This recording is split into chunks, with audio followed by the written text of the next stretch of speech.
Elle est originaire du Moyen-Orient et dispose d'une large palette de couleurs très différentes.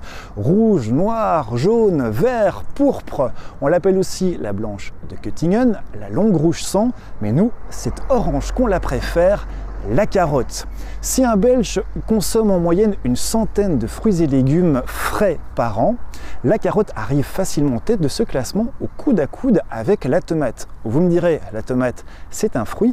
Sachez que pour l'Europe, la carotte dispose du statut juridique de fruit.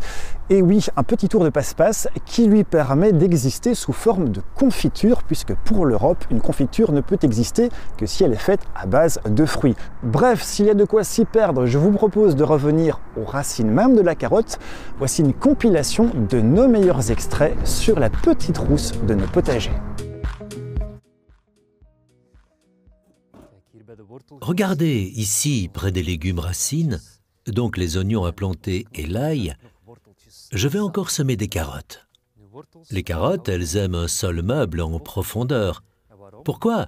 Si le sol est trop dur, elles pousseront de travers. Alors, que dois-je faire d'abord? Ameublir le sol. Nous devons le faire à environ 30 cm, quelque chose comme ça. Oui, le sol est encore meuble, n'est-ce pas? Voilà. Les carottes que je vais semer, ce sont des carottes qui doivent être espacées en rangées de 25 cm. Quel est le grand danger pour des carottes? C'est que quand les mauvaises herbes poussent hors de la terre, elles poussent plus vite que nos carottes, et celles-ci ne sont plus visibles. Il est alors difficile d'éliminer les mauvaises herbes. Il existe une solution facile qui consiste à placer des bâtons en bois. Ces bâtons de bois déterminent les rangées qui ont déjà été semées. Je vais les rapprocher un peu car elles sont placées dans un bac. Environ une rangée ici, hop, une rangée là et une rangée ici.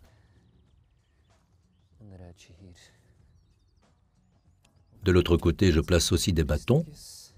Donc ici, ce sont mes rangées de carottes. Très important aussi, la terre doit être fragmentée en surface. Nous ne semons pas les carottes trop profondément. On doit d'abord bien émietter les mottes de terre. La meilleure façon de procéder est d'utiliser un râteau. Avec le râteau, j'émiette bien les mottes de terre.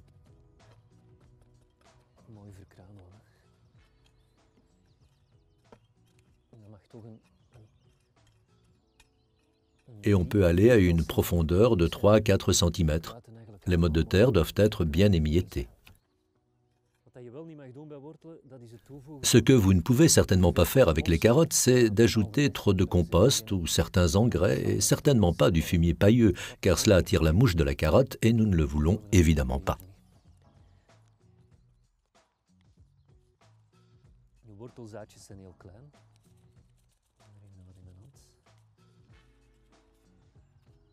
Ces graines de carottes sont très petites. Je les verse dans ma main. Vous voyez, elles sont très petites. Il n'est naturellement pas possible de planter une graine tous les 5 cm. Nous plantons les carottes à une distance de 5 cm pour obtenir une belle carotte bien épaisse. Quand nous les plantons, nous formons un sillon que nous recouvrons de graines, évidemment pas trop, et de temps en temps, il faut laisser un espace.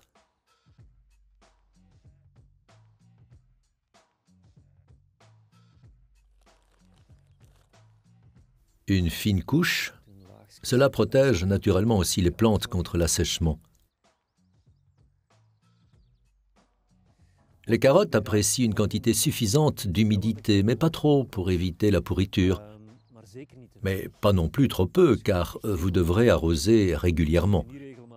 Si vous n'arrosez pas régulièrement vos carottes, elles seront ridiculement petites. Une bonne petite averse et tout rentre dans l'ordre. La carotte est riche en carotène. Et oui, ça ne s'invente pas, c'est cette vitamine A qui nous donne un teint un petit peu plus orangé et qui donne une impression de bronzage, ce qui est parfait pour notre climat. Est-ce cela qui attire les mouches de carottes? À quoi faut-il faire exactement attention pour traiter et protéger nos carottes?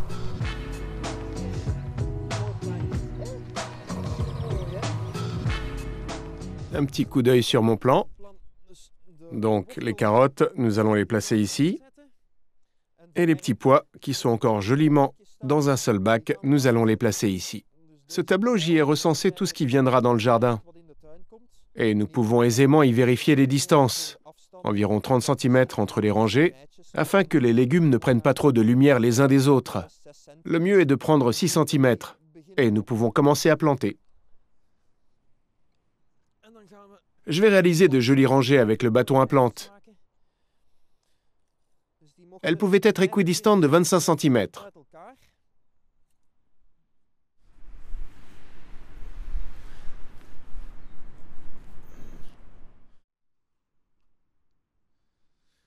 Regardons un peu. Ceci, ce sont des carottes de Paris.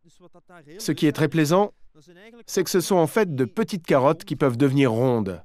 Quand vous les cueillez, ne vous effrayez pas de voir qu'elles forment de petits moignons. C'est vraiment le but. Elles sont très agréables à éplucher. Vous avez de parfaites petites carottes rondes. Nous allons enfouir ceci dans la terre. Nous savons ainsi qu'il s'agit d'une rangée de carottes de Paris.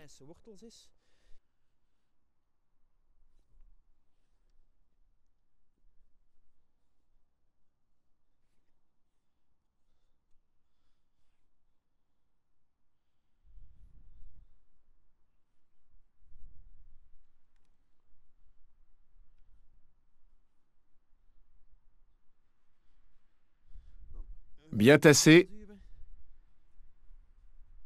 Et bien entendu, ne pas oublier d'arroser tout à l'heure quand nous avons terminé. Voilà. Et un peu plus loin, à nouveau un trou.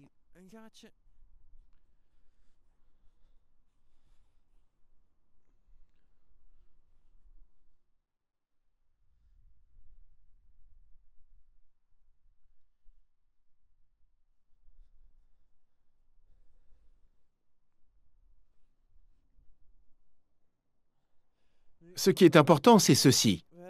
Nous les avons plantés ici comme ils sortent de la barquette. Mais si nous regardons bien les racines proprement dites, nous voyons que dans un tel petit pot, quand nous les écartons, naturellement en restant prudents, il n'y a pas une seule racine, mais bien tout un tas en plus. Au lieu d'une racine, vous avez 1, 2, 3, 4, 5, 6, 7, 8, 9, 10, 11, 12, 13, 14, une quinzaine de racines. Deux manières. Soit vous les plantez comme ceci et vous vérifiez par la suite lesquelles sont les plus solides et vous repiquez à ce moment-là, ou vous les coupez tout simplement de manière à ne garder que les plus jolies. Soit comme ici, vous les écartez à l'avance, et alors vous pouvez les disséminer à l'avance, les planter effectivement sur une rangée. Et vous avez en fait une rangée qui est 5 fois plus longue. Pour celle-ci, nous allons procéder de cette manière. Avec la truelle, nous réalisons en fait des sillons à la place de trous. Parce qu'on n'enfouit pas des blocs dans la terre, mais uniquement les racines principales. Et avec les carottes, tout comme pour les fraises, ce qui est important, c'est la bonne profondeur de plantation. Ce que vous voyez ici, c'est la partie blanche de la carotte. Et ici commence la partie dure. Si vous la plantez jusqu'ici, la partie dure, où poussent en fait les nouvelles feuilles, eh bien, elle va se retrouver dans la terre et elle va y pourrir. Et alors, c'en est fini de votre belle carotte. Il est donc important, une fois encore, d'avoir la bonne profondeur de plantation.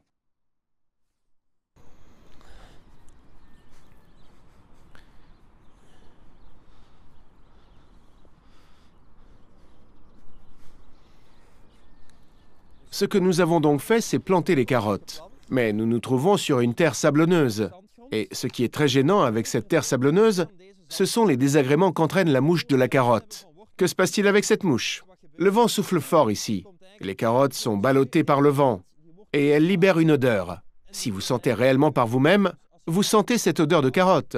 Eh bien, cette mouche de la carotte, elle peut apparemment sentir cette odeur, même à 1 kilomètre de distance. Elle se dit alors, tiens, il y a des carottes là-bas. Elle se dirige vers les carottes, elle y dépose des œufs, et ses larves vont se nicher dans la carotte, s'y nourrir. Quant à savoir si la carotte est encore appétissante, c'est autre chose, naturellement. En fait, j'utilise un petit truc. Que pourriez-vous faire? Vous pourriez traiter les carottes avec des substances chimiques. Ce n'est pas un mal en soi. Mais il vaut quand même mieux adopter des alternatives naturelles. Ce que vous pouvez faire, c'est tendre une toile par-dessus. Par exemple, un vieux rideau ou une toile spécialement prévue à cet effet, une toile anti-insectes. Mais vous avez alors quelque chose que je ne trouve pas joli, à savoir un espace délimité blanc. Ce que je fais, j'intercale des oignons, dans ce cas-ci, des oignons rouges, toujours mieux que les oignons classiques, et je vais intercaler ces oignons. Ces oignons dégagent une forte odeur. Quand vous travaillez en cuisine, cela pique aussitôt vos yeux, c'est une substance très forte. Eh bien, elle va semer la confusion dans l'esprit de la mouche de la carotte, et celle-ci restera à l'écart des carottes.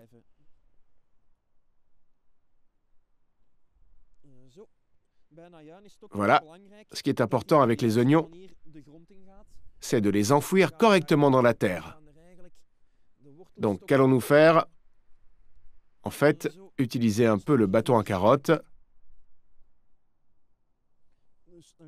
Nous y enfouissons les oignons. L'important, c'est que le petit sommet de cet oignon reste au-dessus de la terre.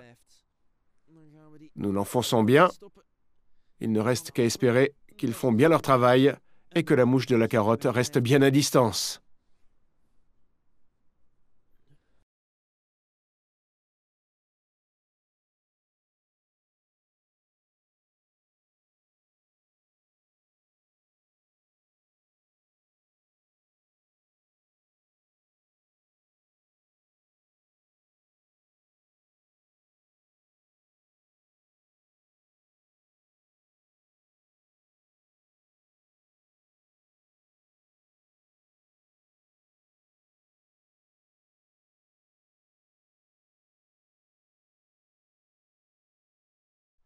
Ici, ce sont les parties que nous avions semées avec les carottes. Les oignons poussent déjà bien hors de la terre. Les carottes commencent déjà ici et là sur les rangées à bien ressortir un peu. Mais on voit aussi un tas de mauvaises herbes qui ont su saisir leur chance. Donc, quel est le but ici? Quand les carottes ont quelque peu bien poussé comme ici, là où nous avons semé les plantes, et qu'elles ont quelque peu grandi, nous allons mulcher avec des déchets d'herbe. Avec cette herbe, simplement de l'herbe coupée, déposée entre les plantes, les nouvelles mauvaises herbes ne pourront plus pousser une fois que nous avons arraché les mauvaises herbes qui s'y trouvaient. Et les plantes n'en souffrent pas car elles ont déjà bien poussé. Et elles en profiteront même parce que le taux d'humidité est mieux équilibré. Quand quelque chose a été répandu, le sol sablonneux s'assèche nettement moins vite. Planter ces tubercules de différentes façons, c'est bien, mais les récolter évidemment, c'est encore mieux. On découvre comment.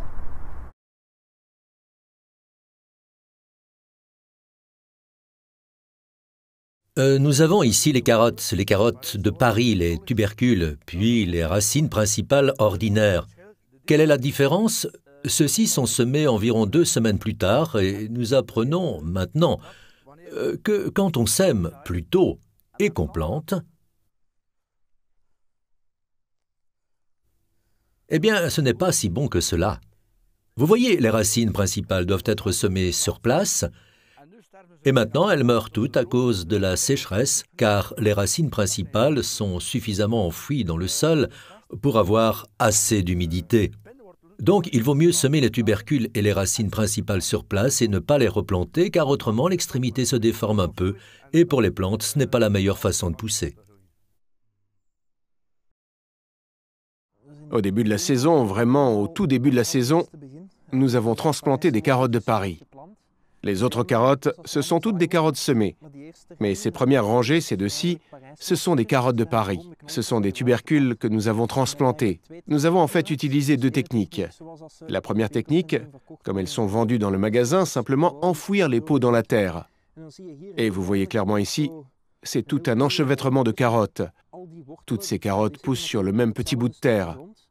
Et elles vont pousser l'une sur l'autre, l'une à côté de l'autre, l'une dans l'autre, pour devenir quand même une jolie carotte. Et vous voyez que cela se passe plutôt bien. L'aspect est juste un peu touffu, mais la quantité est gigantesque sur à peine quelques centimètres. C'est presque incroyable d'en voir autant sur un si petit espace.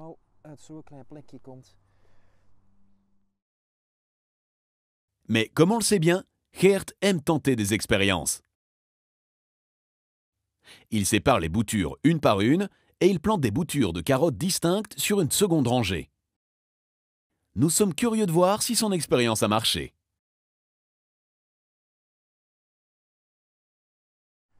Si nous cueillons cette seconde rangée, on voit que les carottes ont poussé une par une. Elles ne sont pas entassées les unes sur les autres. La question est de savoir ce qui est le mieux. Cela dépend un peu de ce que vous préférez. Celle-ci est bien ronde, le plus souvent un peu plus grande. Mais vous voyez que les deux techniques fonctionnent. Ici aussi, on a encore une belle botte. Et de cette manière, cela libère des lits pour en semer de nouvelles tout à l'heure. Donc, qu'avons-nous fait? Nous les avons récoltées et immédiatement, vous sentez ce feuillage de la carotte. Quel en est l'inconvénient? Nous ne sommes pas seuls. Il existe aussi ce qu'on appelle la mouche de la carotte. Elle le sent jusqu'à une distance d'environ un demi-kilomètre. Et elle va se dire « Oh, comme cela sent bon !» Elle va venir ici. Et ce n'est pas une très bonne chose. C'est pourquoi ces oignons ont été plantés parmi les rangées. Ces oignons vont diffuser leur odeur dans l'air. Et c'est à espérer que cette odeur créera suffisamment de confusion chez la mouche de la carotte pour l'empêcher de trouver ces carottes semées qui ne sont pas encore prêtes. Encore une chose importante, ce que nous voyons ici par exemple, ce qui s'est passé avec la chaleur. Des fleurs poussent ici. Quand je les arrache, j'en ai une ici et là encore une aussi, on voit qu'elles étaient aussi en fleurs. La fleur est présente. Et regardez la carotte, elle est quasi inexistante, alors que l'autre est jolie. Je me suis dit alors, et si je coupais la fleur? Eh bien, c'est encore pire. La carotte déchaîne les passions et parfois les plus insolites. Sachez qu'en Belgique, il existe un musée de 2 mètres carrés dédié à la carotte. De toute façon, consommez-en crue, cuite, de toutes les façons, elle dispose de plein de vertus, notamment, dit-on, celle d'améliorer la vue, ce qui prend plein de sens. Avez-vous jamais vu des lapins avec des lunettes? Et puisqu'à défaut d'humour, la carotte rend aimable, je vous remercie et je vous dis à très bientôt.